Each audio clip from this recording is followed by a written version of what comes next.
No Other Life presents Upstaged.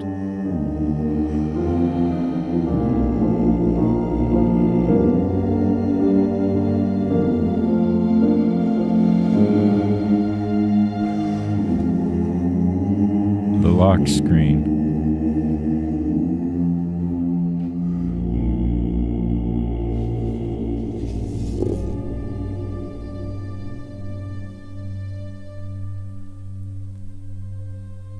We've all wondered, what are we supposed to do when we can feel the phone buzzing in our pocket and it's an odd time. We know that it probably means something important. Or we just kind of get that feeling, that gut feeling that this is one I should look at. So last Easter Sunday, I was conducting a church choir, and I had my instrumentalist there, and we were preparing technology, and I got one of those buzzes in my pocket, and I thought, there's just something that doesn't feel right. But I didn't really want to look at it, but I had to, but I didn't want to. And on the lock screen, I saw just enough to make me realize I have to see this a little bit more.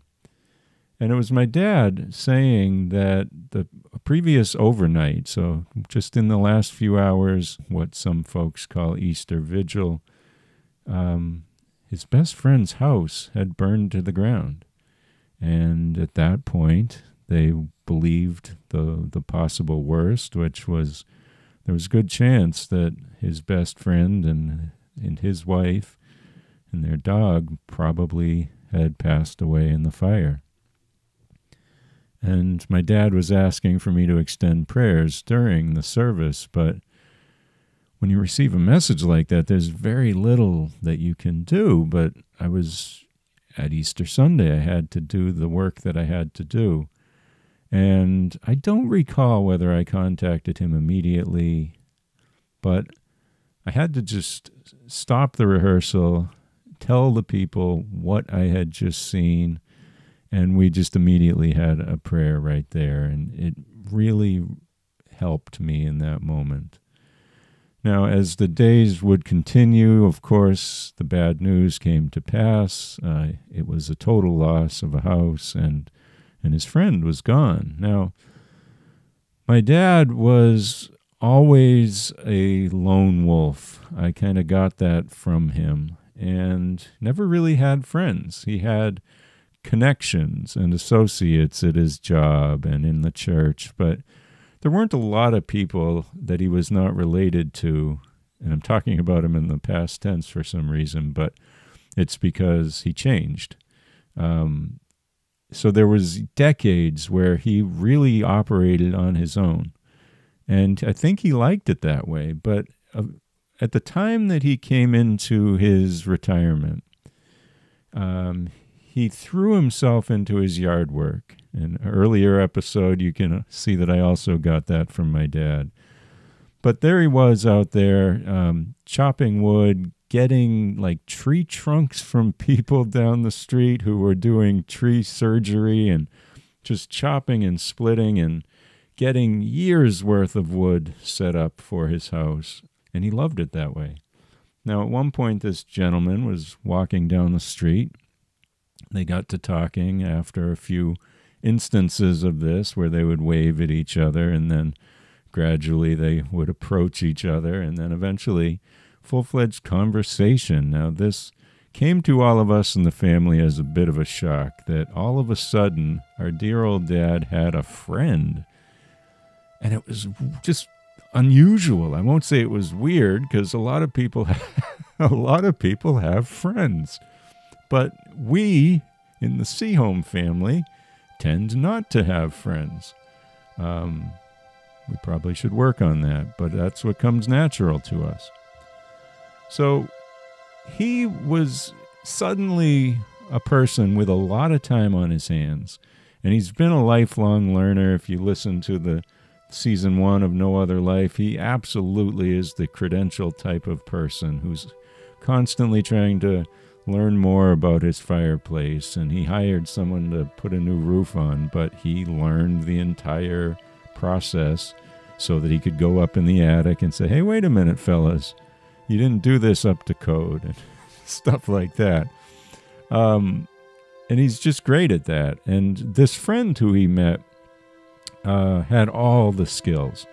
He had literally all the credentials and licenses, and he had a lot of time on his hands as well. And between the two of them, for just a few years, this brief period, he was helping in this house, and he was helping in that house, and bringing books back and forth to the wives, and food, and sharing lunches together. And it was a very nice friendship, and it suited each of them well.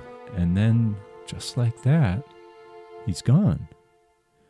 And last spring was a period where it really felt to me like the world was just caving in on itself as far as my family went. It's well documented now that my mom had spent a lot of time in the hospital. That's when I wrote the Blue Wing album. And here my dad just loses his best friend. And I didn't know how he was going to take it. What a hard thing to go through. And so I wrote this piece, and it's intentionally empty. There's even effects to try to make it seem like it's in a chamber, not quite with you, but also something you can't quite avoid. And I worried for him as I wrote this. I sat down on that Easter afternoon and just started playing, and this is pretty much exactly what came out. And then I swapped out some instrumentation and rounded it out properly. But this is just what I was feeling. At the end, you'll notice a tip to the fact that his friend was a serviceman in the military, and that's really all there is to it. The piece is called Unready, and I was unready for this piece. I really didn't know this gentleman very well. I'd certainly met him a few times. He'd been over to my house to give me some advice here and there, but certainly wasn't engaged in the same type of friendship that my dad was. But I wasn't ready for it. And it wasn't just because I was, 2 levels out feeling what my dad was going through, but it just felt like a giant hole in the family for a time. And I don't check in with my dad very much to find out what he's going through with that as we come upon the 1-year anniversary. But I would imagine Easter is going to feel a little different to him this year than it usually does.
That is the lead-off track from my album Another Town, and it's called Unready.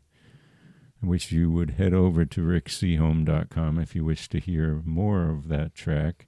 You're also going to find latest news, archived social media over there at rickseaholm.com. Upstaged and the No Other Life Project are independently conceived of and managed by me, Rick Seaholm, ad-free and without interruption for all listeners, and I appreciate your support. Please consider subscribing, leave a review, spread the word. That's the number one way to keep this going. Friends, you have no other life, and it is the grandest improv session of them all. Own what you bring to the scene and share it with all whom you meet.